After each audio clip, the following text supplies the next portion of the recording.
Good evening, everybody. Brian Wallace, president and founder of NowSourcing, here with Robert Scoble, who needs no introduction and has his incredible-looking headset, which is labeled Scoble. Fantastic. How you doing, Matt? I'm doing great, man. How are you doing? I'm doing excellent. Thanks for making the time to join us tonight. Yeah, thanks for having me on. Absolutely. Pleasure. Longtime fan. First time we've been on air. I know we've had our chats in the past, but tonight we're here to talk about the South by Southwest inside track, and of course the future of tech. I haven't planned out my whole party schedule yet for South by. I don't think anybody has, and that's kind of what everyone counts on, right? So it's like, this massive amount of stuff coming our way. This year is a little different. They added a virtual. That's why I have all these gadgets. They added a virtual reality day or 2 days. Yeah, Wednesday and Thursday after interactive. I think they want the nerds to stick around for a couple more days. Yeah, that's pretty crazy. You know, like we've done the trade show a few years in a row now, and they always make you stay for Wednesday, and it's like it's just college students and everybody kind of drifting in from, music and stuff like that. And it's like, what's going on here? Why not just do something better with interactive? I'm really glad they're doing something with VR. And I'm not sure how much you can tell everybody about VR. I know a lot of us out there have watched what you've been saying, and you've been super excited about it. I've been super excited too. I've been kind of watching some stuff, maybe not as behind the scenes as you, but I feel like you're exactly right that so much of our current computing world, or the HCI, human computer interaction, which is a really fascinating field for those of you who aren't into that sort of thing. It's kind of where computer scientists and philosophers and a bunch of different disciplines get together. We kind of haven't had anything new since the early 80s when the Apple II came out. And sure, we have like fancy phones and tablets and crap like that, but come on, I mean, those are primarily consumption devices, right? So it's nice to see that something is going to come out that finally we're going to take some of the things that have been off the shelf, that have been just kind of collecting cobwebs on the shelf, namely virtual reality, augmented reality, and even I would imagine things like holography and binaural audio. When you take all these things and put glasses and GPS together, we're going to have a whole really interesting new world. And again, however much you can say about whatever you'd like to say with that, I'm very curious about your thoughts on it too. The problem is there's so much coming. In the first wave is all the VR stuff that's hitting this year, right? And let's just try to put a framework around that industry. At the high end, there's the Oculus Rift, the Valve Vive, and the Sony PlayStation VR. Right. The nerds will want to go for the Valve Vive, which has two, I guess you would call them sensors, but sensors that you are going to have to put on your walls around you. And they build a 15 by 15 virtual box that you can walk around in. And so it's spraying light on you, and is sensing where you are in that 15 by 15 box. And if anybody walks into that 15 by 15 box, like your wife walks in or whatever, you're going to be able to see that right in the glasses. It's pretty cool. And that's the best technology I've seen. And then Oculus is very close, but it has one single camera sensor that's going to watch you. So you have to install something up on the on your wall that's going to watch you. And it's unclear how big their virtual box is, or if it's a box at all. And then Sony PlayStation VR is using the PlayStation and has fewer polygons. So you'll notice the visual richness is less, but Sony has the advantage of a lot more content. So, and a lot bigger installed base, because a lot of people have PlayStation VRs. And so they only need the glasses. They don't need to go and buy a PC. So let's just talk about what I'm buying in the next 4 months, right? I ordered the Oculus Rift glasses, and I'm going to get the Valve glasses when they get announced in a month. They cost, I think I spent $5.99 on just the glasses.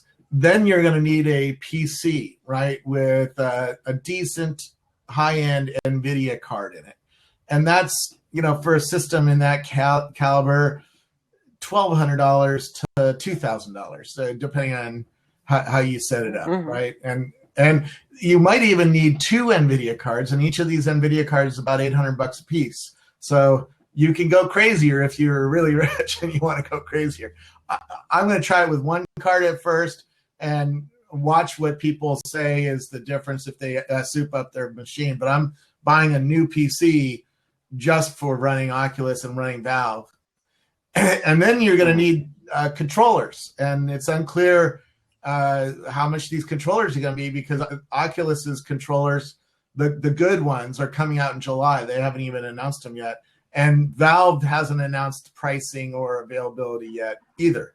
But clearly between now and August, we're all going to have to buy headset, PC with a big ass NVIDIA card, and controllers. And that's going to be $2,000 to $4,000, somewhere in that price range. And if you buy, two of these sets like I'm going to, it's more, right? So that's the high end. And the high end is freaking mind-blowing when you sit in these things finally. The quality is very, very high. The latency when you look around a virtual world is very, very fast, where some of the other ones, like the Samsung Gear VR that you use a mobile phone in, aren't quite as high. And keep in mind, a mobile phone, the GPU in a mobile phone has around 4,000 cores, where the NVIDIA card has 40,000 cores. So you're not getting as many polygons sprayed at your eyes as quickly. The latency isn't as good. And certainly you don't have these kinds of cool... and I don't know if I should have done that to bring Paul into this conversation, but... You can if you want. I mean... Oh, well, I'm sorry. I just saw a button and I clicked OK on it. So, Paul, hang on. Hey, Robert, I'm going to listen. I'm just going to listen. And if there's a question, I'll ask it in the question period. Okay, cool. So, the high end is really cool. It's very compelling. And at Sundance and at South by, you're gonna get demos of a lot of the games and videos that are coming out, because there's journalism, there's music videos, and there's a lot of highly immersive media, that you can watch in these things. And then there's a lot of games that are coming out, and game-like experiences where you can walk around the world and interact with that world and do all sorts of stuff.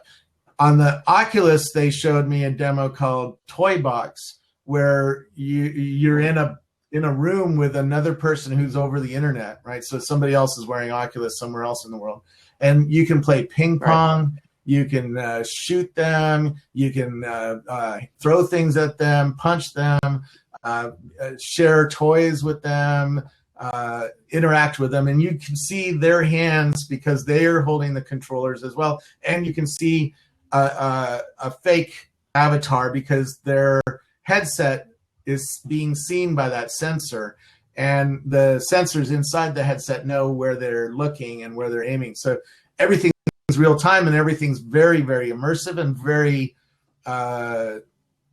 cool. Very cool. I mean, it's like mind-blowing cool.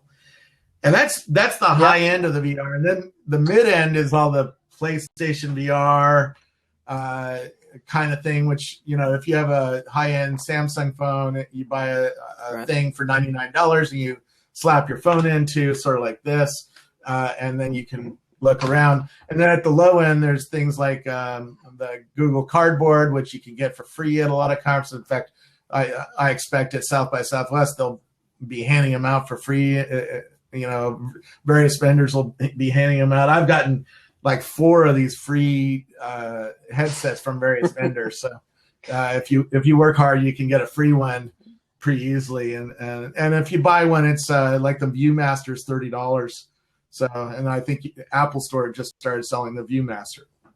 So that sort of breaks down the industry. We're all waiting for the high end. The Google Cardboard is cool. I have a cardboard here, and it's fun to play with, but it's not Oculus and it's not Valve, right? Absolutely. So, hey, tying this back into what we're talking about on the South by Southwest side, how many years have you been going now? Quite a few, right? I think you've been going since it was 500 people. I forget how many years. Oh my God. I missed last year. Do you remember the first year going? What's that? Yeah. Do you remember the first year you went? Yeah, it was 500 people, so it was really small compared to the 40,000 who go today. It was It was right around year 2000, 2001, something like that. So I missed the first. That's pretty incredible. I think I missed the first. Well, first of all, it started out as a music festival. I didn't go to that. And when they added interactive, it was late 90s, and I missed the first 2 years, I think, of that. And people kept talking about it, like, oh, this is a cool thing to go to. And when I finally started going, it was 500 people. So it must have been 100 people the first year, and now it's like 40,000 people. And now, it's just out of control, and everybody's like, "Oh, I don't go anymore. It's not cool anymore. It's too corporate." And I say, "Good, like, instead of flying to 30 different places, what do you want, right?" I feel that way. It's like the Super Bowl was today, and some of my friends were there, and I was like, tempted to go. Oh, I don't go to that anymore because it's too corporate. I suppose, but I'm sure that anybody who would get a free ticket would have gone. This is true. So in all the years that you've been going, what do you like to tell people in terms of strategies? Because I've been meeting more and more people. So last week, we were actually interviewing Scott Jordan. So Scott and I got on in this format. We were talking about strategies. What would you tell somebody who's coming for the first time what to expect? And I mean, this year it's going to be VR insanity, right? I would try to contain your goals, because if you're a new person, you're not going to have the experience I do. I mean, I get around, I get invited to things that are going to be hard to get other people into, right? So there's the VIP experience in South by, and then there's the new person's experience. And the new person's experience, you're probably going to want to make a really good list of the panels that you want to go to, and and try to make some friends before you go there, so that you have a small group of people to hang out with, because it's far more fun if you have 5 or 10 people who you're checking in with, over the next 4 days, and maybe going to barbecue with, or trying to go to some parties with, stuff like that. A lot more fun. And that's sort of how I approach it, even at the high end, right? It's like right now I'm trying to figure out, what is my goal for going to South by this year? And I have a goal of announcing something new. And so, I'm doing a little breakfast on Sunday morning. Nice. And I'm going to places where I'm going to be able to tell my story. So, I'm thinking about that a lot, right? But then I make a list of the parties, and every night there's 16 parties. So there's too many to go to. And so you figure out where your friends are going to be, right? And a lot of us get together on GroupMe and compare notes. Mm-hmm. And so like one year I had a whole bunch of people from the startup bus community. So I had separate, I had the Mexican startup bus on one GroupMe and the New York startup bus on another one. And then I had a VIPs on another one. And then I had my coworkers on another one. And we all compared notes at night, I'm at the Path Party. Well, back then it was the Path Party. And there's no line, and there's lots of food, and it's not crowded, right? And compared to the Google Party, which had an hour-long line or something like that. And then you would I'd rather go and hang out at the Path Party and not having to deal with the lines. But it depends what performer you want to see, and how dedicated you are to getting into certain things. It's pretty, the lines can be pretty crazy for a lot of these things. So you have to be committed to getting in there. And then, if I was a new person going there, I would try to contain it like that. I would, make a goal of going to 5 panels, something like that. If you get to 5 panels, you're probably doing pretty good. And then if you're going on your boss's account, in other words, you have an expense account or something, your boss probably already gave you one of those goals. You probably have to write up what you learned at South by or something like that. And so you have to go to a certain number of panels to have something to write up in the, for your boss, so your boss knows that you just didn't go there and drink the whole 4 days, right? Not just drink, right? Yeah, that's possible. By the way, I'm not drinking at all anymore, and there's an Alcoholics Anonymous meeting every day there. So if you're wondering, absolutely. And And if you notice, I'm giving you a whole bunch of props because I've been watching your journey, and I'm not sure how much you want to get into that on this, but your recovery has been very inspiring, and I give you credit because it's difficult to be around this kind of environment in a show, and that's got to be hard. Very difficult. I'd say, as long as you're let's be honest, South by is free alcohol for everybody, right?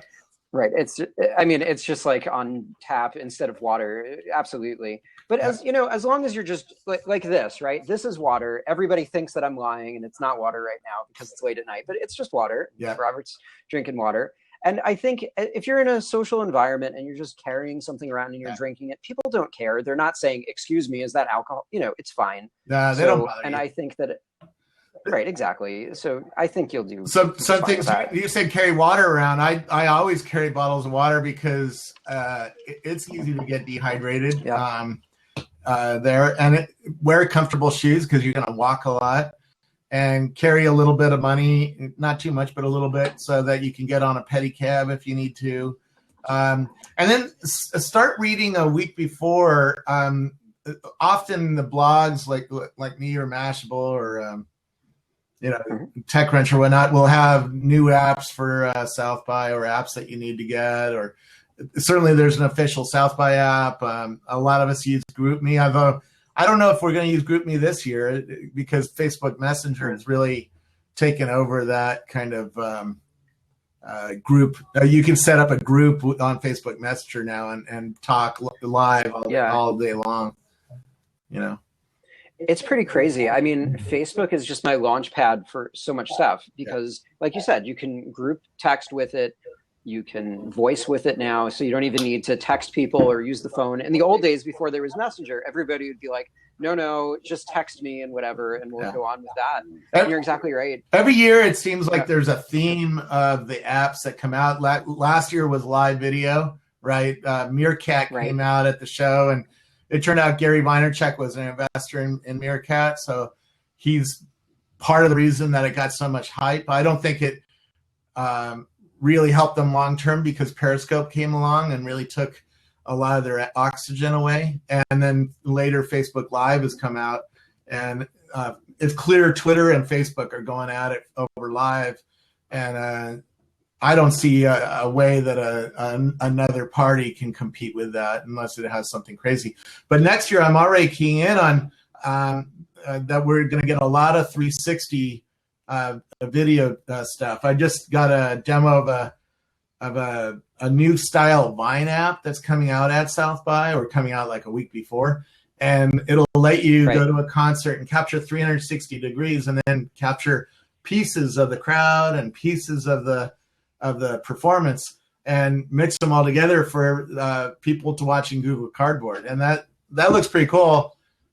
Will it win? I'm not sure, but that certainly is already one app that I know is coming for South by, and I don't know the name of it. I'm sorry, because it was embargoed, so I better not talk about it. No, we don't need to go there. Well, but it's pretty clear this year you're going to see a lot of new VR stuff. 360 degree cameras are going to get discussed. These headsets are going to get discussed. And you're going to see a lot of talk about which are the first 3 or 4 games or experiences you should try out. Sundance already started that. There was already lots of reports of the best VR experiences that were demoed at Sundance, and South by is just going to be more. So, absolutely. I mean, I just can't even imagine what a festival South by is going to be this year. For everybody that thought that it was dead or it's losing its edge or anything like that, I think there's really going to be an explosion of new products. I mean, Magic Leap just got that ridiculous round. What was it, like 800? Now let's talk about something. We've only focused so far on VR, virtual reality, which means you're in a blacked out headset and you can't see the real world, right? And if you do see the real world, it's coming off the sensors or off the camera that's in the glasses. And so it's completely no reality, right? It's virtual reality. The Magic Leap, and I just saw Meta last week. In fact, this is the early Meta prototype. This is augmented reality because you're actually seeing through the virtual into the real, right? So you're still seeing the real world, but it's overlaying virtual images on top of the real world. And the demos are getting absolutely mind-blowing. I mean, stunningly mind-blowing. I came home and said it's the most important product I've seen since the Macintosh. And I think thinking about it, I've been thinking about it for 4 days now. I think it's the most important product since the personal computer. It's stunning. And it won't be important for 5 years, maybe, for everybody else, because it needs to be shrunk. It needs to get the cell phone capabilities. Once it does that, everybody will recognize that product is category.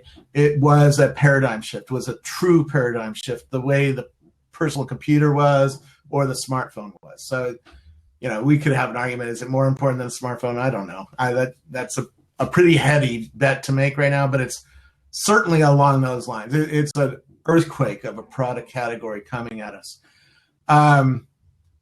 The Meta is going to be showing in 2 weeks or a week and a half at TED on February 17th. And HoloLens is going to show that they're going to show some new things at TED as well.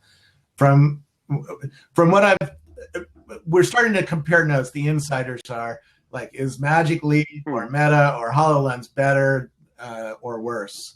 And from what I can discern from people who've seen both Magic Leap and Meta, Magic Leap is better because their glasses work in bright sunlight, where Meta was demonstrated in a darker room and in a very controlled environment. Now, that controlled environment demo was fucking mind-blowing, all right?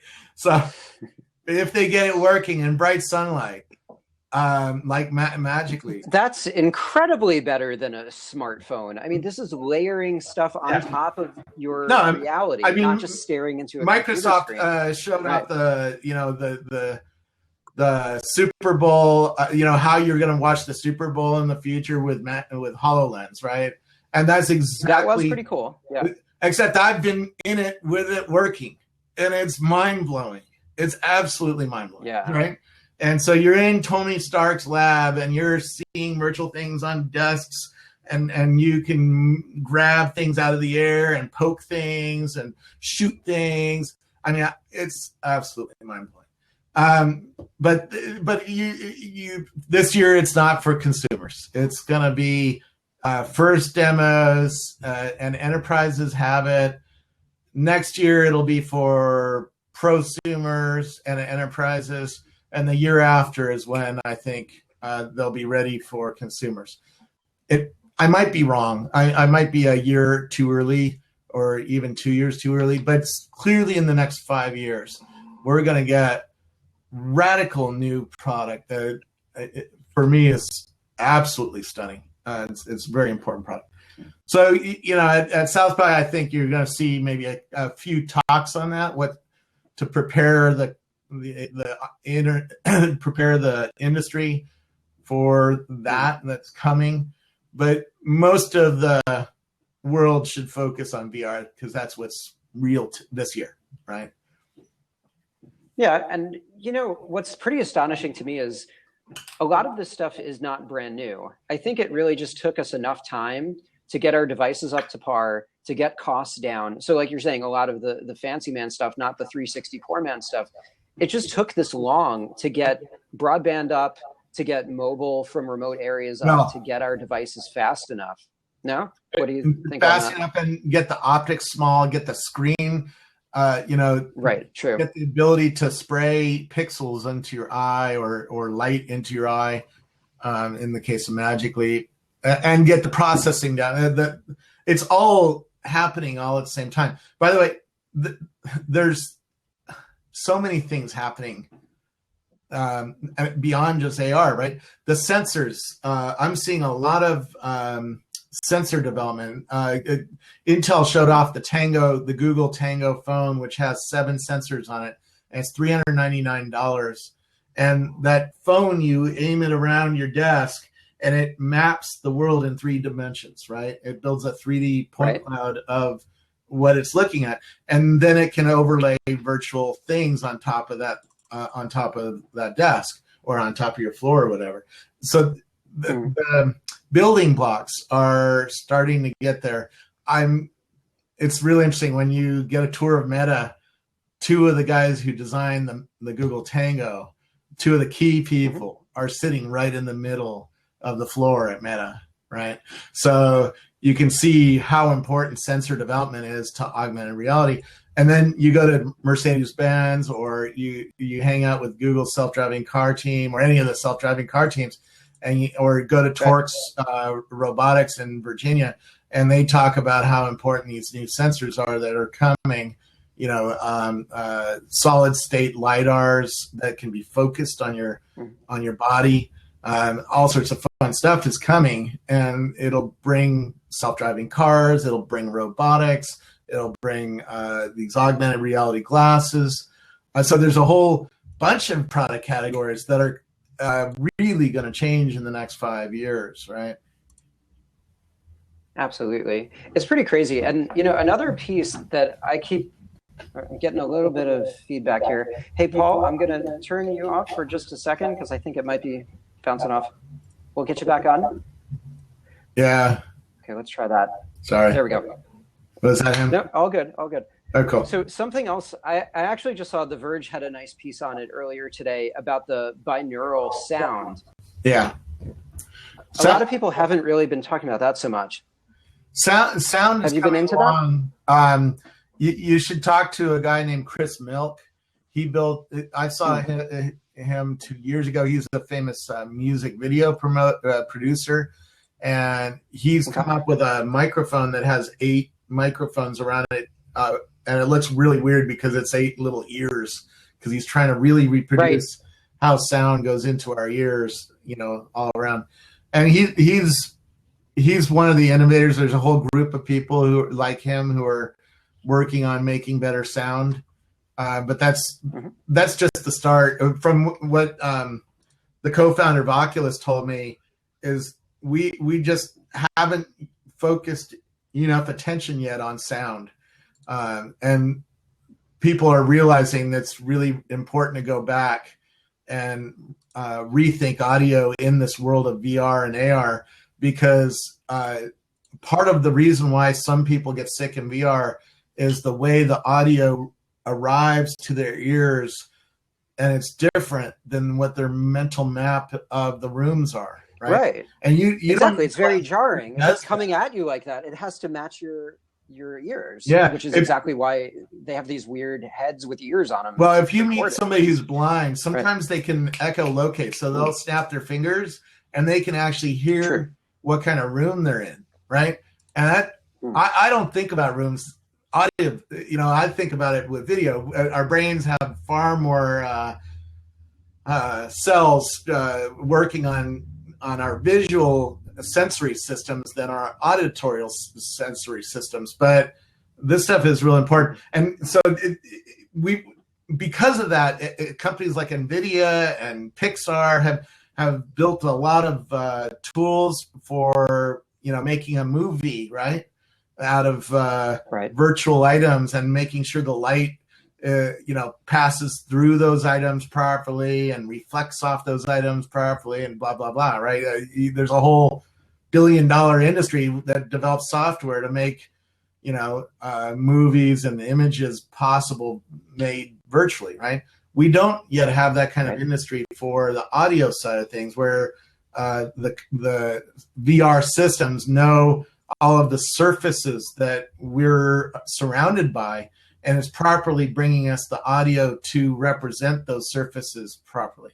So that's probably a 20-year study right there, right? So we're going to see innovations in 20 years in terms of audio and processing it at the same time as video that we still aren't even really getting there. Then there's another field of haptics, right? So that's true. Right? If I touch something like this, my hand stops, right? Because there's physical there. But if I do the same thing in virtual reality, my hand goes right through the virtual phone, right? Because it's virtual. There's nothing there.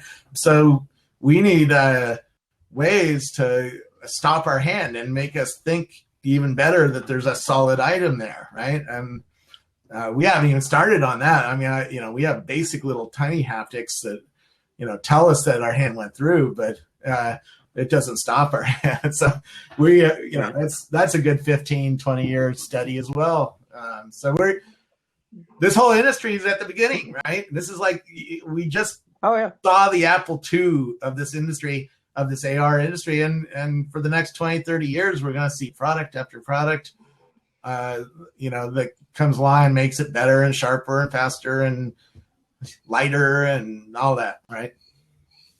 But this is, I would say, and I think you'd agree, this is the first moment where we're not just making a shinier, faster, better Apple II.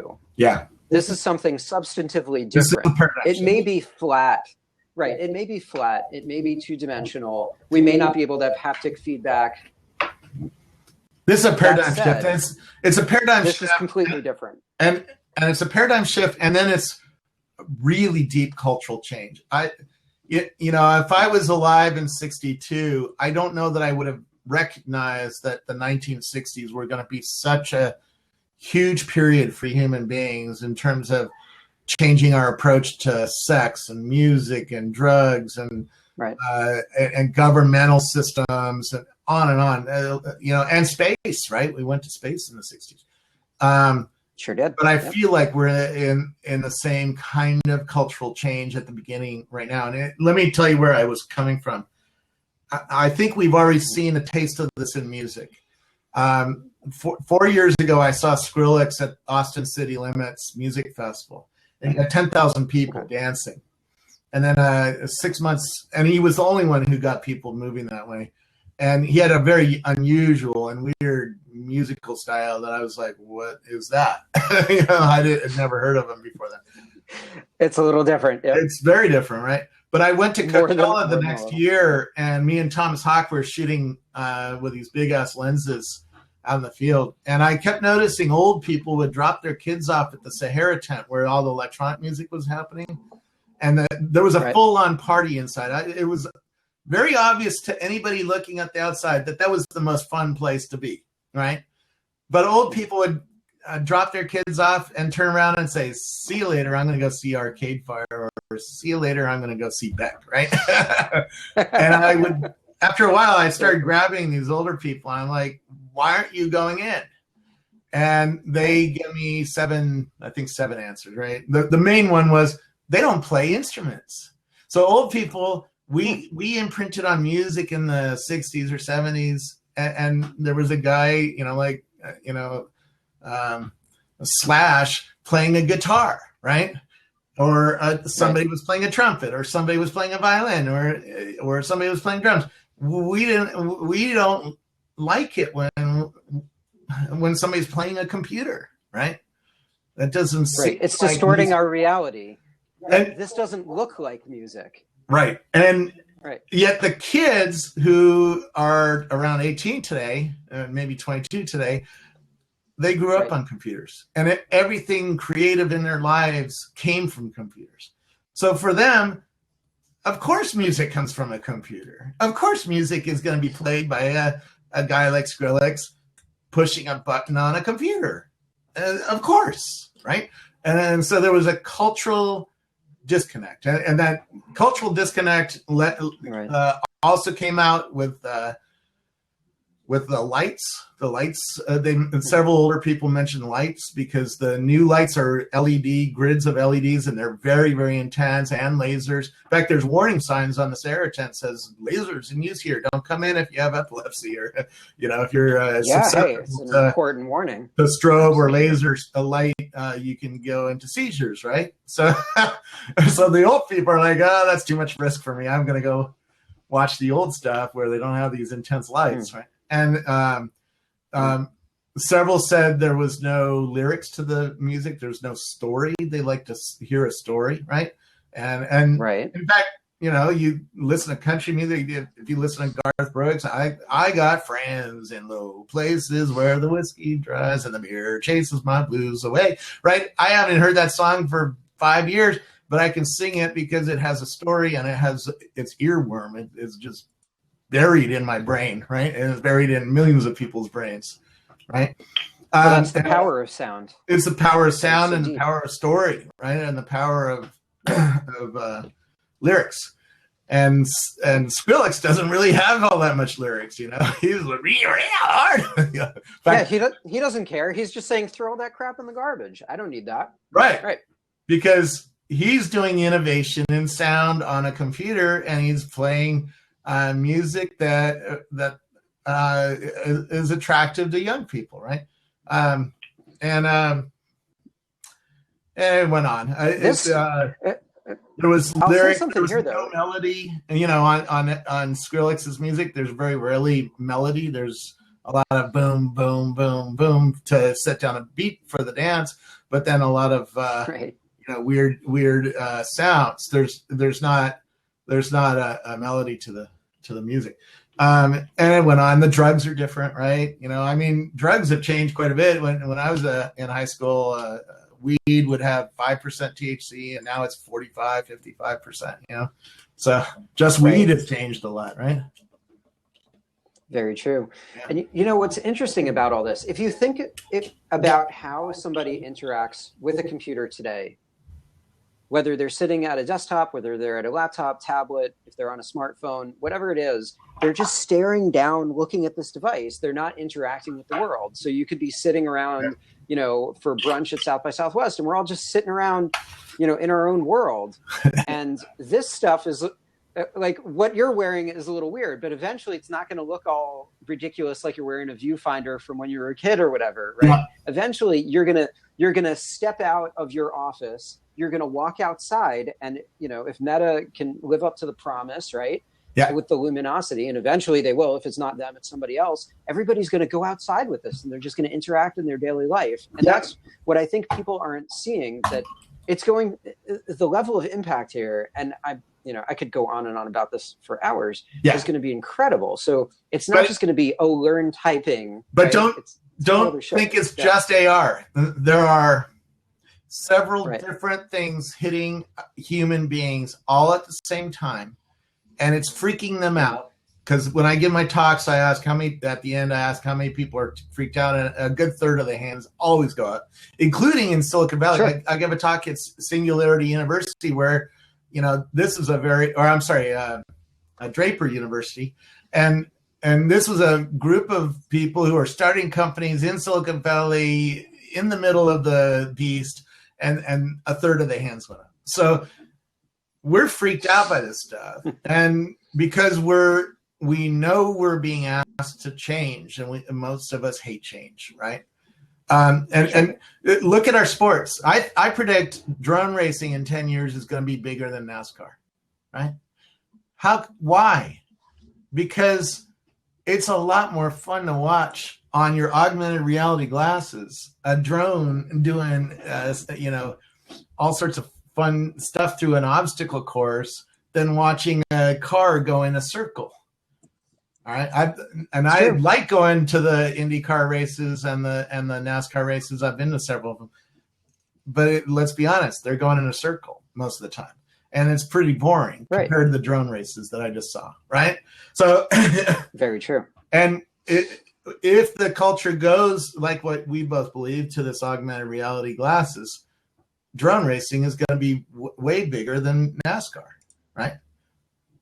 Oh, it's amazing, right? And all the directions you could go. It's not just an XY axis. You've got your XYZ plus augmented plus all the other technologies we're talking about here. Absolutely, so cool. Anyway, so a lot of stuff's coming. You also look at the Internet of Things.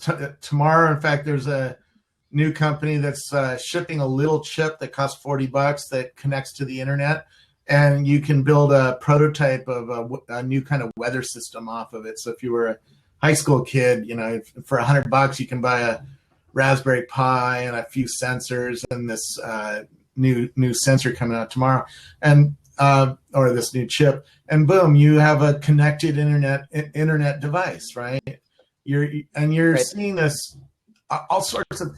I just heard of a phone company. I won't say where in the world it is, but they're putting these things in the boxes underneath the ground, next to Apple stores so that they can track people going into Apple stores. Now think about that one. It's insane. Oh, yeah. And I mean, all that stuff is interesting, too, when you talk about field and beacons. I remember last year we were talking to a company where they were basically, the promise is instead of the stupid clicker as you're entering and exiting the trade show, which could be false positives because it could be the same person going in and out, this could tell you how many people were going into the trade show, where they were going, who they were talking to, and all of that. That's a company called Looped. Pretty interesting. I'm not sure what they're up to this year. I don't know if you've heard of them. Well, it's a pretty cool idea. Yeah. The Super Bowl stadium that was just held has 2,000 beacons, right? And it knows where you are full time. And that way they can build things like bring food right to your seat, or there's a sensor in all the bathrooms to tell how long the lines are. And so you ask it, where's the closest bathroom? And it routes you to the closest bathroom with the shortest line. So it figures out, one bathroom has a line that's 15 minutes long, one bathroom has a line that's 5 minutes long. It'll take you maybe a little bit further, but to that bathroom, right? So, and that's in today. That's here, right? So imagine wearing these augmented glasses in a stadium like that in the future. It's going to know everything about the stadium, and you're going to walk around and you're going to see stuff, and you're going to be able to order food right to you, right? Because it knows where you're standing. Right. Instead of us just having like the crappy artificial intelligence of Siri and all stuff of generations past, that's just a bridge to other stuff. Siri. But now we're getting into Echo, right? Siri, we should talk about Echo. There's a whole bunch of stuff happening in the Siri space, right? Echo is one thing, but there's a new company called Viv.ai, where the two guys. Oh yeah, I saw you talking about that. Yeah, two of the three guys who started Siri left Apple and started this new company. And Siri has a bunch of problems, right? If you ask it, in fact, here, let's do it.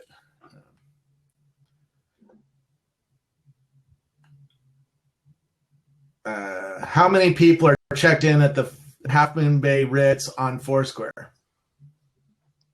All right, so Siri understands. Let's see. Okay, I found this. Siri understands your utterance just fine. It gives up and goes to the web, right? But it gives you a stupid answer. It goes to Bing. Foursquare actually does have an answer to that. There is an, right. Foursquare knows how many people are checked in at the Half Moon Bay Ritz, and Foursquare has an API, but they're not hooked up.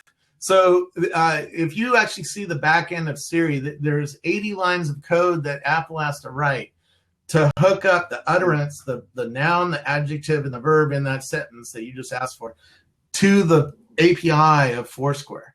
And then Foursquare will give it an answer, and it'll do the reverse computation back and then say 4 people are checked in at the Ritz, right? But it's not hooked up. Viv makes it open so that Foursquare can just say, hey, anytime you hear the word Foursquare, can you just shove all of that to us so we can at least know about it and build systems for that? And then, all that. Viv is also flexible because it does not hard code that 80 lines of code. It writes the 80 lines of code as you search, as you type. So in 1/20th of a second, it is a program that writes a program. It's amazing computer science, right? And what else did they do?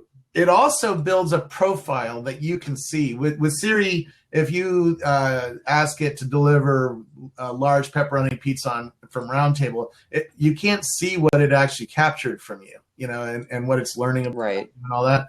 And you can't correct it because maybe it got it wrong, or maybe you changed your mind and you hate pepperoni pizza and you don't ever want it again. You can't really go in there and say, hey, I don't want to have pepperoni pizza anymore, right? Or maybe you were joking. It doesn't understand situation. It doesn't understand false positives. It doesn't understand sentiment. And there's so much stuff that is going to get changed with Viv. It'll start rough at first, but within 2 or 3 years again, systems like Viv, and Google's working on one too, and so is Facebook. These systems are going to be very, very advanced. And look at what Facebook is doing with M, and what Garrett Camp is doing with Operator. Garrett started Uber, right? And so look at Operator. Well, before that, Garrett, he started StumbleUpon before that. He's one of the most, incredible guys out there that a lot of people I feel like don't even talk about, and he's just brilliant. It's amazing. Well, I do. Yeah.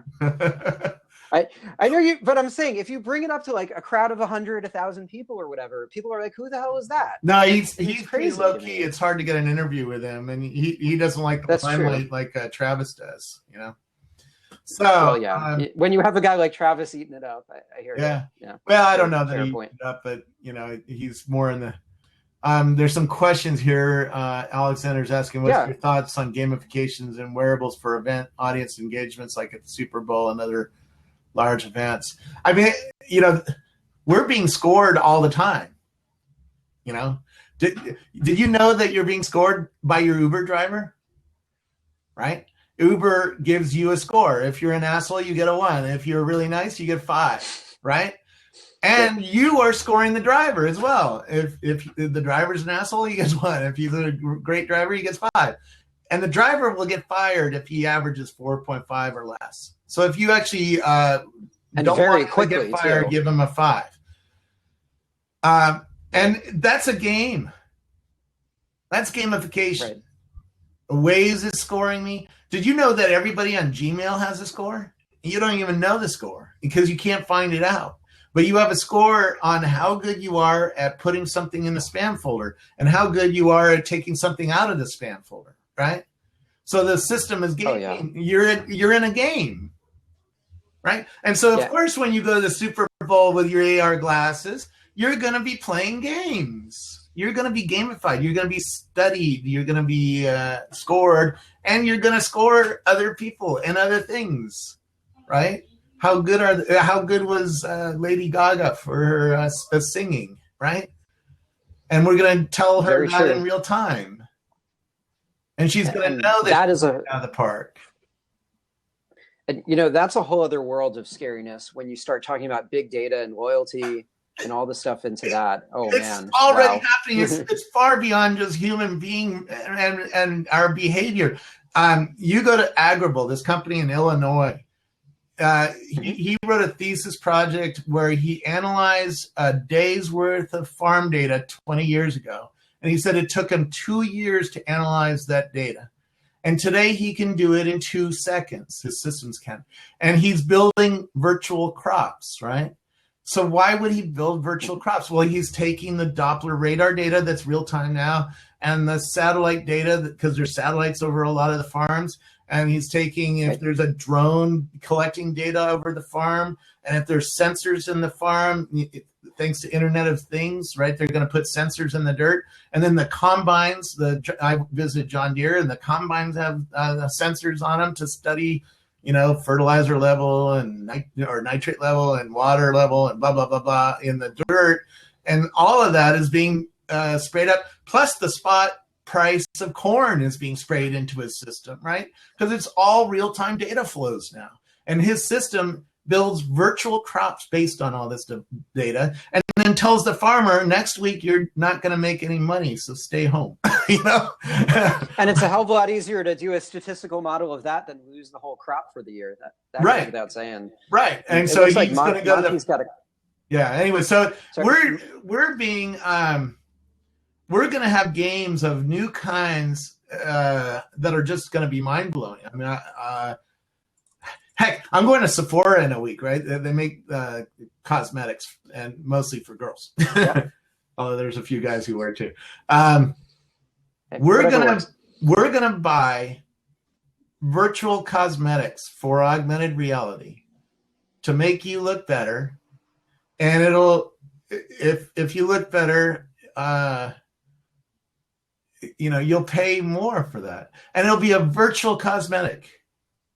Think about that one. And it's better than waiting for parking, going to the mall, and all that. And so they're going to compete with all the other cosmetic companies, L'Oreal and blah, blah, blah, on not just the physical cosmetics, but on the virtual cosmetics. How good can they make you look? And they already, if you think I'm joking about this, they already have apps where you aim it at your face and you say, what will eyeliner number da-da-da-da look like on me?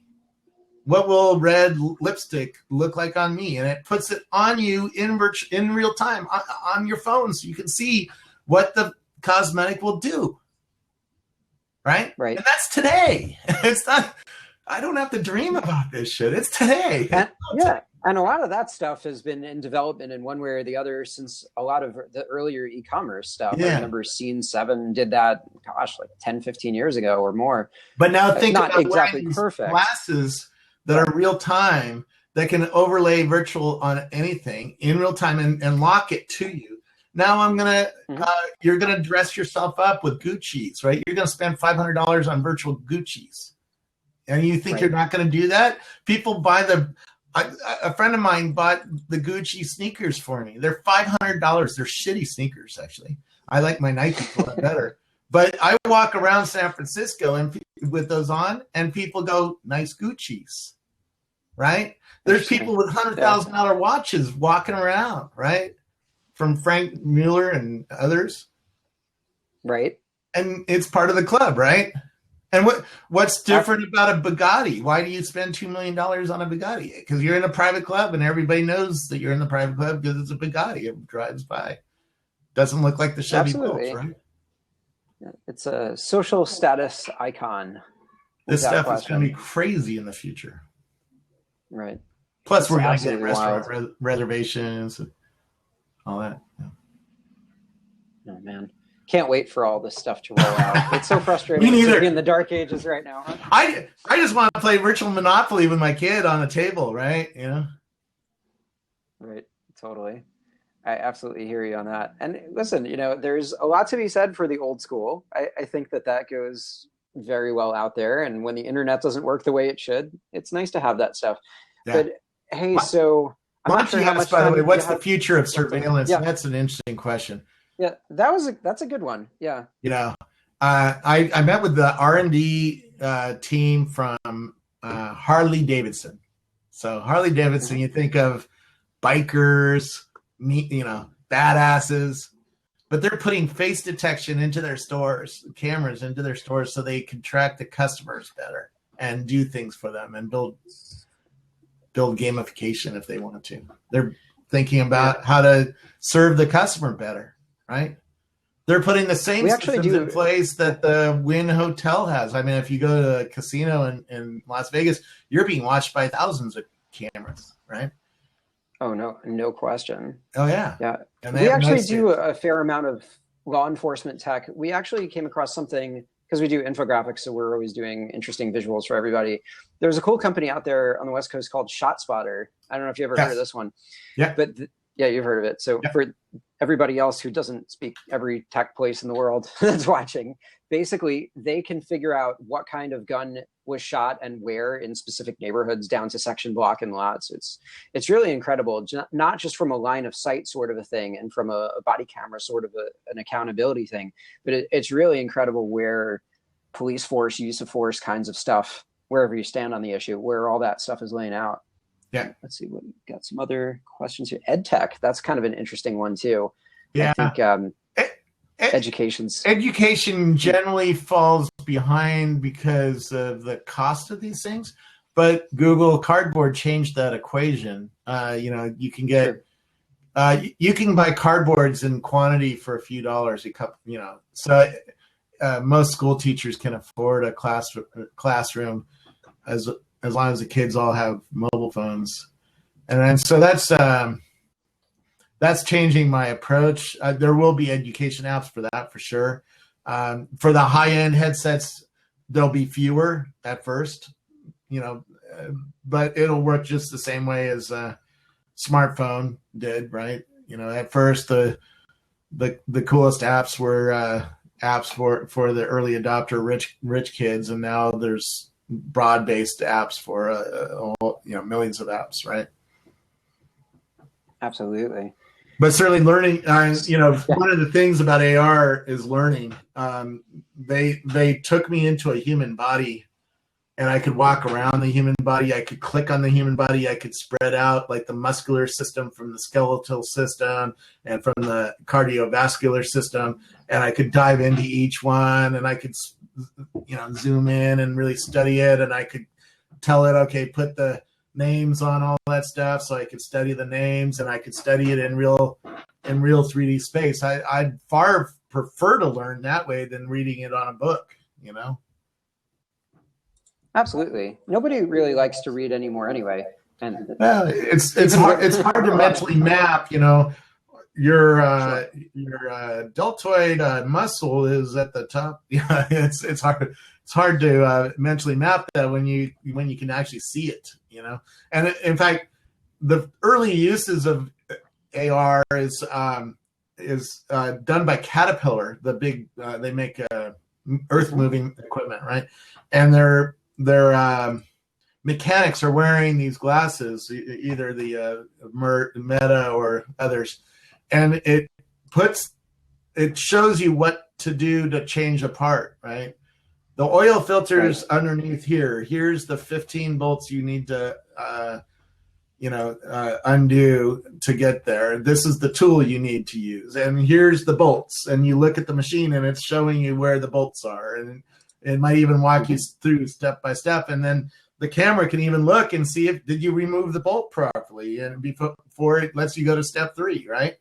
You know, so the idea of learning something is about to radically change, and yeah.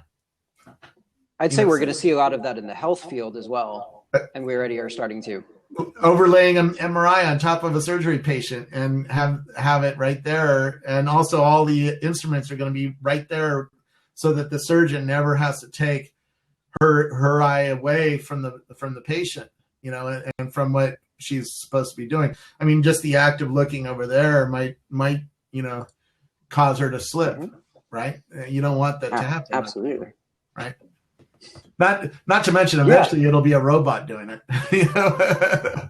Oh man! And I'm sure you've seen. All in fact, it already really is a now. robot doing it in a lot of cases, because they're working on a surgery robot that's actually doing the surgery, doing the cutting, and they're controlling a robot. So eventually, the human just goes away in a lot of situations like that, which leads to a whole conversation about jobs, right? As earth-moving equipment is already being run by the same technology that's doing self-driving cars, right?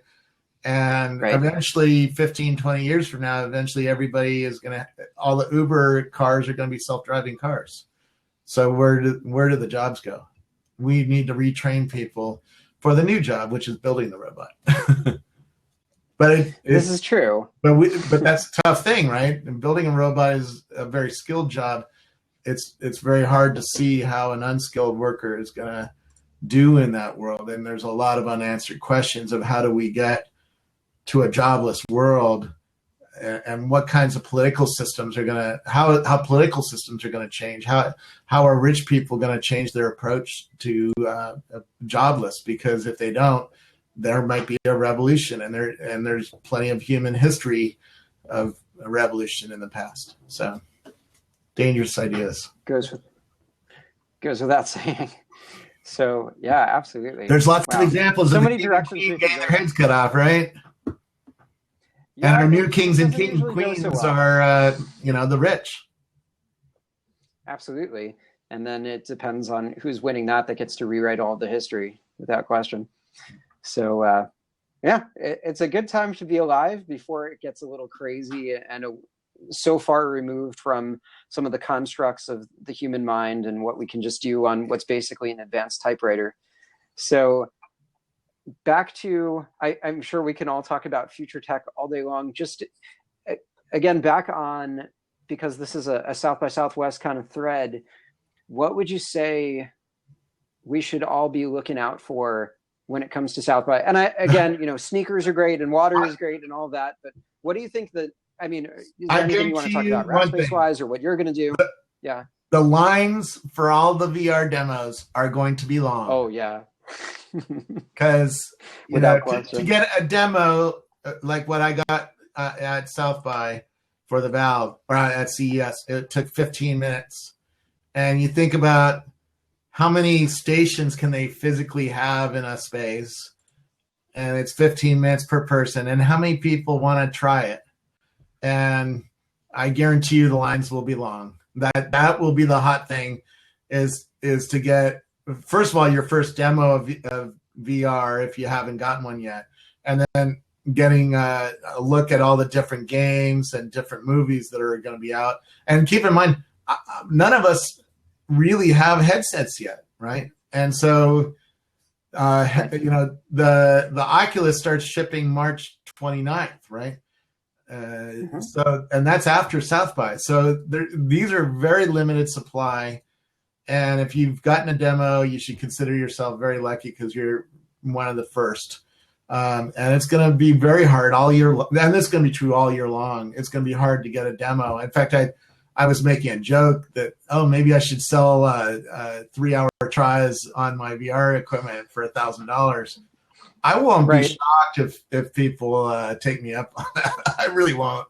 I thought you got some takers by now. I did. But I don't think I'll push it. But and maybe it won't be $1,000. But clearly, we're going to see VR arcades where you're going to pay $100 for half an hour to play on a VR headset, right?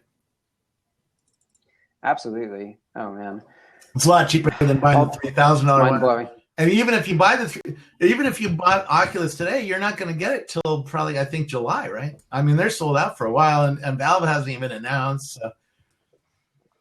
I think arcades. There might be a business model in there for me. Well, yeah. I mean, I know there's IEEE is going to be doing something pretty cool that is going to be arcade related. It's going to be more old school. I'm not sure I'm supposed to talk about everything with it yet, but rest assured that's going to be pretty neat. That's on Saturday night, right? I am not 100% sure. Yeah, I think. But you should go. They told me they were working on set, so I'm starting to build a mental map of the things I have to go to, and that IEEE is one of them. Yeah, those guys are incredible. And I mean, everything you just talked about, all the technology that's sitting there in the Super Bowl, all these things wouldn't even exist without those guys because they write all the protocols for this stuff. We wouldn't have Ethernet. We wouldn't have Wi-Fi. Pretty wild. Yeah. IEEE party is the best. Yeah. There's some good questions, by the way. Somebody just asked what's am I most excited by regarding VR. Just the when you're in it, you come out going, oh my God, the immersiveness, the way it changes your idea of what entertainment is going to be, the discovery of a new thing. I mean, being able to play football in space with somebody else is going to be crazy, right? I mean, I don't even know where it's leading to, but I know that every time I get in one, I come away going, oh my God, I just had no idea, right? The other question was about genetics. I don't see who. Yeah, I can read it back on there. Let's see. Monty said, what do you see happening in the fields of genetics, editing, modification, etc., personal medicine? Over my pay grade, but I don't really study the biomedicine part of the world that closely, although the idea that you spit in a tube and send it to 23andMe or Ancestry.com is already changing human beings. I just met a woman who was abandoned at birth by her birth mother, and she found her birth mother and her sisters through Ancestry.com and met her birth mother. Think about that. And I have another friend who found out her mom cheated on her dad and that her dad is not her real dad. Wow. Through this stuff, right? That's a cultural shift that's really causing a lot of change right there, and that's just even a little small one, right? When you get into the genetic modification stuff, that's advanced math compared to that, right? Yeah. Well, we start getting into a really interesting world at this point. So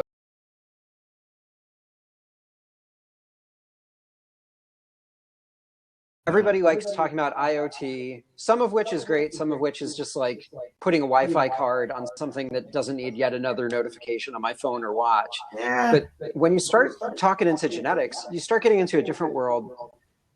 Some people call it the Internet of Me, where it's basically person-centered, where now you have all the deers and the cats on one side, and you have pharma, and you have big data, and you have digestibles, you have all these different things that are coming together.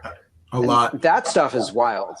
Yeah. Not only that, but the machine learning. My friend's making a stethoscope that has a really sensitive microphone, basically, and it can hear a baby's heart going bad inside her Wow. mother, right? And a trained human can do the same thing, but that human is very, very, very trained.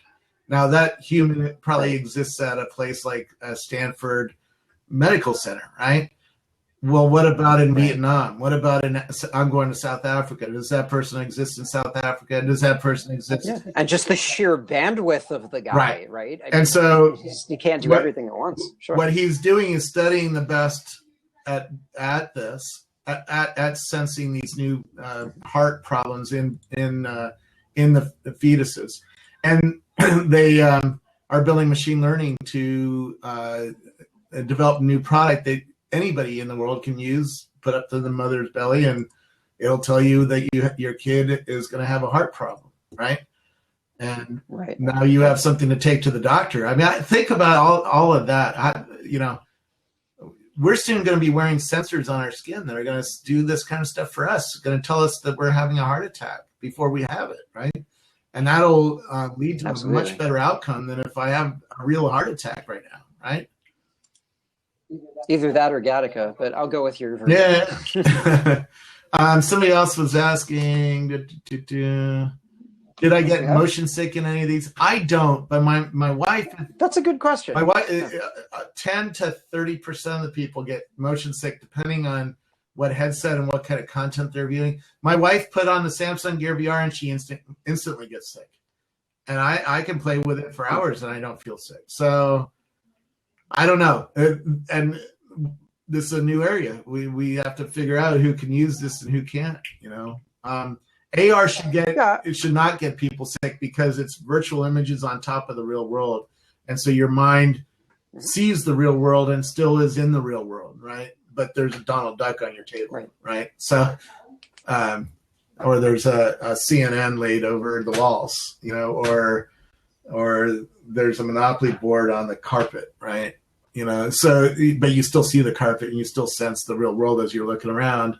And that keeps you from getting sick. When you're in a completely virtual world, now your brain is getting completely fooled and it's trying to sense where in space are you, where are your ears hearing that you are, and then what are your eyes seeing. And that's why many people don't get sick in the high end ones, but get sick in the low end ones because the latency is slower, and also you're trying to do more in the mobile ones. You're actually trying to move around a little bit more, where when you're tethered, you don't move around so much. So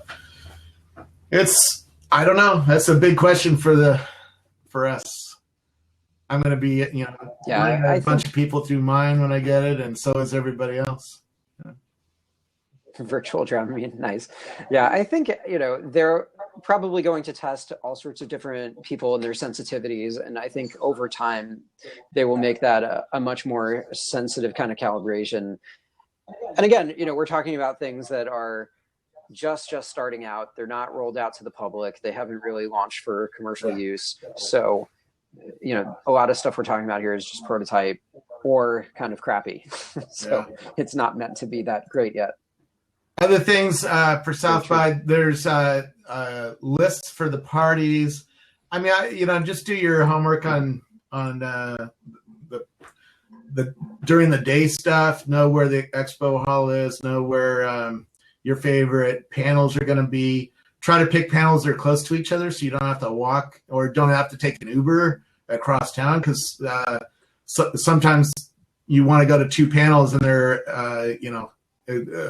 miles apart, and then you're really stuck trying to get to them. So have a sense of how big a scale it is. With 40,000 people in town, you don't want to travel too fast around town. And keep in mind, guys, it's one of 3 festivals together, and spring break and St. Patrick's. That I mean, there's so much stuff going on there. That it's just basically you can't see it all. So don't try. City. Literally, if you get to 3 panels a day, I would be very, very happy. I mean, it's hard to do more than that because you're just exhausted. I know I'm not going to. Yeah. And I doubt I can. If you get into one party that's pretty cool a night, you're doing pretty good. If you hang out with me, maybe we'll hit 3 or 4, but but I'm being moved around by the crews, so. Absolutely. And hopefully people are still being good with you about it. I know you and I have talked about, being overly pitched and all of that. So hopefully people are being I get nice when pitched they are all the meeting time, you. it's Yeah. expected. I mean, Yeah. South by is for networking, right? So another piece of advice is carry a stack of business cards, right? And have your pitch ready to go, and carry an iPad with you, or at least your phone. But you'll have your phone. Have your pitch ready to go. You might be standing next to Bill Gates, and then all of a sudden you get 2 minutes of Bill's time, and maybe you walk away with some millions of dollars. I don't know. I've heard it happen. It's absolutely happened. I know. 2 years ago, I had breakfast with the guy who runs Al Jazeera, right? U.S., and that was cool. A lot of serendipity can happen, right? If you hustle, and if you are nice to people, and you do a little homework, and you get on the right Facebook Messenger group, or you make your own group, right? You get 20 of your friends that are going, get them all on one group, and they'll help bring you along, because one of them will get into the party and pull you in, right? Right. I'll throw this one by you too. Something that I like to tell people. I'm like, of course, drink a lot. Of course, get sneakers. And everybody's telling you this. So I feel like the reason why this show exists in the first place is there needs to be a middle between South by Southwest. Here's 5,000 events, and here's sneakers and water. I tell people, train like you're running a marathon. And people are like, what are you talking about? I'm like, you'll see. I mean, it's going to this event will eat you alive. Try just doing this 8 days straight. You're going to die, right? I don't know. Because you're sitting in Texas. I did the same thing in CES, right? You walk 40,000 steps in a day when I usually walk, 7. That's pretty impressive. Yeah. Let's see. We've got another question in here. Oh no, what do we have? Here we go. What do we think of the article about the end of tech startups? I didn't read it. Did you read that? If you think tech startups are ending, you're nuts. We might be. If we just judge by the title, what are you talking about? You should watch the video I did last week with one of the venture capitalists at Menlo Ventures, and we talked about this. This year is going to be a bumpy year in the markets. It's going to be a bumpy year for investors, and it already is. Look at LinkedIn. It went down 50%, 43% on Friday, right? It's a bad year for markets and for business people, but there's so much new technology that if you aren't paying attention, you're going to miss all the cool startups coming out. So I have to go and read Jessica's article and the information. I haven't read it, but yeah. Yeah, and Larry, if you could post the link to that would be great for everybody to check that out. Well, unfortunately, it's at the information, which is behind a paywall. Let me see. I have to get my password for LastPass. Let's see. We have another question here. A couple questions. We've got, what types of tech are VCs most interested in recently, and what are some of your favorite startups right now? My favorite startup is hold on. Is Topingo. Outside of Magic Leap and Meta, those are my favorite startups by far. Had a feeling. Yeah, but if you're talking about not in the AR space, just Topingo, Tapingo, they're for college kids, and if you're at Santa Clara University, for instance, 70% of all transactions go through Topingo, and you wake up in the morning, you say, "Hey, I want an iced latte," and it puts that order in, and you just go and pick it up. You don't have to tap anything. You don't have to, talk to anybody. You don't have to stay in line. But how is that better than everything that's been around the last decade? Seamless, Grubhub, all those guys. Because it puts there's a box at the Starbucks that lights up and beeps and spits out a receipt that's in the workflow, and so they figured it all out that nobody else has. Topingo is really interesting. Nice. Yeah. What were we just talking about? Well, there was one before. Well, we were going to look at that Jessica's post. You were checking out the paywall, and then there was also Super Busy Dad said. Well, no, we answered that one. The other one was, what type of tech are VCs most interested in recently? That's right. I mean, heck, augmented reality. I mean, magically got $1.3 billion, and they haven't even shipped the product. So that's hard to beat. That ain't bad. That's hard to beat. But outside of that, cybersecurity is a good one. Good resistant business, even in a recessionary time. What else would be good? I mean, there's a whole bunch of them outside the VR, AR space, but cybersecurity would be probably at the top right now. Yeah, there's a lot of money going into that. And I think as we get into the whole pharma, life sciences, biotech stuff, it's a difficult question to ask. So it depends, what coast we're talking about. Hi, Daddy. Shh, I'm online. You got to go downstairs. Oh, come over here then. I know that feeling. Yeah. So anyways, yeah. Very cool. I'm reading the end of startups. Let me just read it real briefly. What? Mm-hmm. Sure. Let's see. Oh, yeah. What is it? I read a synopsis of this.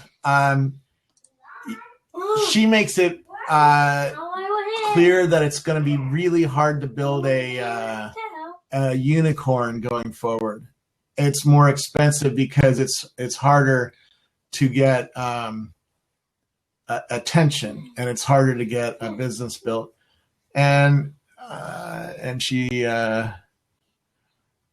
and she explains why. She explains that the bigger companies are nimbler now, and so they're not leaving the field alone. And I asked Steve Wozniak back in '89, how do you get an Apple? How do you start an Apple? How do you build one of these big unicorns, right? And he said, you have to be in a space where the existing business people leave you alone. In fact, he didn't want to build Apple. He wanted he wanted to give his computer to HP and Atari, and he wanted them to build it.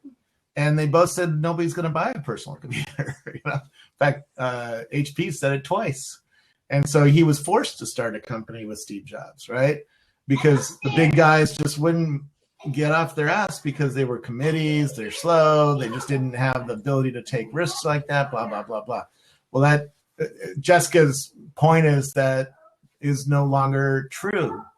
That look at Microsoft. Microsoft is making HoloLens. So, building something like a Magic Leap is much tougher because already a big company is innovating as well and is part of the world there. Yeah, but come on. I mean, everybody says that. It's everybody's already killing it in personal computers, so we can't make a new one. Yahoo is impervious to competition because it's already the best search engine. I mean, come on. We see this over and over again. It may cost more, but you can still get investors to it and all that. I mean, I don't really think that we could just see the end of the tech startup just because it's a little harder. You got to be quiet. I'm online, okay?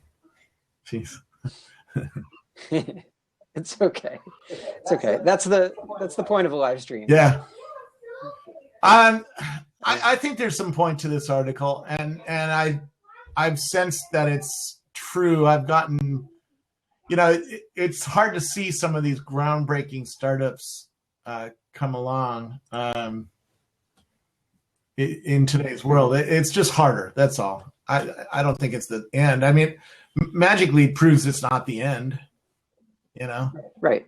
Well, also titles like that sell page views. So, but she said, I'm not sure if the author believes that. The bar for an idea and innovation that can compete with the big guys is getting higher and higher. That's true, even if you ignore the fact that in some cases, funding is getting harder to come by. Years from now, that things will change. Something will come along that will give the smaller guy or gal an edge again. It may be a new platform and but it's going to require incredible amount of ingenuity to find that thing. I still don't agree. I worked inside Microsoft, and it's a committee, and they can say they're not acting like a committee, But even on the HoloLens team, it's a committee that they have to deal with more moving parts than a startup that's just focused on this new field. And they have to worry about strategy taxes, what we call them. You know, in other words, does this work with Windows, right? And even the fact that we're still talking about it, it means that they have to at least meet with the Windows team and say, no, we're not going to use Windows on this thing. It's going to be different. But you know that Office is going to ship on HoloLens and that Windows is going to ship on it, and that it's going to be optimized for that kind of worker. Where the other guys are like, we don't care about Windows. We care about, you know, taking you into a completely new world. Moving it forward. Right, exactly. And already, if you listen to how Mayron, who runs Meta, talks, he talks different than the guys at the HoloLens team. HoloLens doesn't have a lot of customers out there yet. Now they'll catch up, but Mayron's been shipping product for 3 years now, and he's learned a lot from the early adopters. Very true. But anyways, you know, Jessica writes an interesting article, and it certainly is an interesting point of view. And it's worth discussing. It's important to look at it from a variety of fields. I mean, it's harder to get a startup that's, you know, that's interesting lately. I haven't seen a real good startup for a while, you know. I mean, Topingo is one, but Topingo is in a field that nobody really is chasing. And the ones who should be chasing it would be Visa. And Visa's too stuck in the old world to really chase this. And eventually, Visa's going to wake up, and they're going to crush them or try to crush them. I think the reverse is going to be true, but you know, I hear you, man. That's the question. Absolutely. So let's see. Anybody have any other questions for us? I mean, I'm sure the two of us could go on about this for a while, but certainly want to respect your time on a Sunday, Robert. No problem. I know blockchain. A long day. Monty's asking about blockchain. Absolutely. There's a lot that blockchain is going to bring. Blockchain is a decentralized ledger. It's the technology underneath Bitcoin. But if you split it off of Bitcoin, it's being used for a variety of technologies that you'll hear about at South by. In fact, Ann Greenberg is running a whole panel or group of panels on blockchain. So there'll be a lot of discussion about that. There's music systems coming, right? So anytime you want to have high rate transactions, you can build those into blockchain style technology or Ethereum or whatever comes next. What companies at the trade show do you recommend? I don't know. I mean, part of this Rackspace, the trade show. Generally, you'll hear about the cool stuff before the trade show, probably a week before. It's too early for that. Parties, I'm still making out a map. I know there's a big one at Stubbs on Saturday night that I want to go to, but I'm still making out a map. It's still early days for that. Give me two or three more weeks and we'll know that. Right. I know Nolan Bushnell is supposed to be speaking. For those of you who don't know who that is, that's the founder of Atari, and then he got bored, and then he made Chuck E. Cheese. Pretty interesting. So that's kind of neat. And then let's see, what else do we have? We had a question about, do you consider Product Hunt a competitor to yourself? That's kind of an interesting point. Yeah, sort of. Although, Product Hunt doesn't take live video into companies and innovators, and they don't visit the broad base of companies that I do. I mean, I got a live ride in the Mercedes self-driving car. Product Hunt doesn't care about that. And, next week I'm going to Sephora's R&D lab. Product Hunt doesn't care about that. So, Product Hunt, it competes if I just wanted to cover startups and I just wanted to cover new stuff. But I would say it's wholly different too, right? Because Product Hunt is a hive mind upvoting something, whereas Robert's been in this game a long time and goes, to your point, all over. I mean, I do long and boring videos, but if you really care about, we're Product Hunt, we'll put up the demo video by the company, right? And you'll watch it for a minute and get an idea of, whether or not this new product is cool. But if you really care about a product deeply, you know, like if you ordered a new virtual reality headset, you want to know much more about it than just, you know, that it's cool. You want to meet the entrepreneur behind it. You want to know what the team is. Why is it going to beat, you know, Magic Leap or not? You know, Right. What's their philosophy? What, you know, a little bit more detailed than just, you know, oh, look at our cool product. Absolutely. Keep in mind, if you watch my Facebook, I'm resharing the best of Product Hunt too. So who's better, me or Product Hunt? Product Hunt doesn't share everybody else's stuff. I do. Yeah, and my 2 cents, I think human curation is not a thing that's going away. It's not replaced by robots. It's not replaced by AI. I don't care what Echo does and, you know, how great the API talking is. People are running these systems, and, you know, we were talking about the future of employment. When you have all this stuff being rolled out, I think the more sophisticated the technology gets, the more we need intelligent people that know how to speak to it. Hey. Yeah, it's Milan. Minecraft. Hi. Hi. Hi. Hey. Yeah. Very cute. My buddy. Very nice. High five, buddy. All right. Well, come on, guys. We have to let Robert get back to his buddy. Yeah. It's closing in on midnight here. So and to be respectful of your time, Robert, I mean, I think when we were first chatting, I said it'd probably be, you know, half hour, and you know how these things get. Everybody wants a piece I can of talk it, all day long. So yeah. see you at South by. We greatly appreciate all the time. Absolutely. Looking forward, man. We're going to have a good time. Thanks. All right, everybody. Thank you so much for joining. We're out. Have a great night. See everybody.